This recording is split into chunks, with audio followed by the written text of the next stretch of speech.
We're coming into plank, so your choice. You can come down onto the forearms. Actually, let's come onto the forearms. So come down onto the forearms, elbows underneath the shoulders, stepping one foot back and then the other, lowering the hips so they're in one straight line. This is actually more challenging, I think, than regular plank. We're holding it for 5, 4, 3, 2, 1. Lower the knees, lower the pelvis, lift the chest.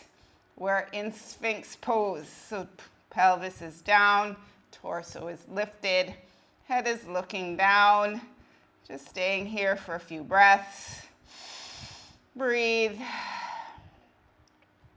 One more breath. Beautiful. And slowly lower all the way down.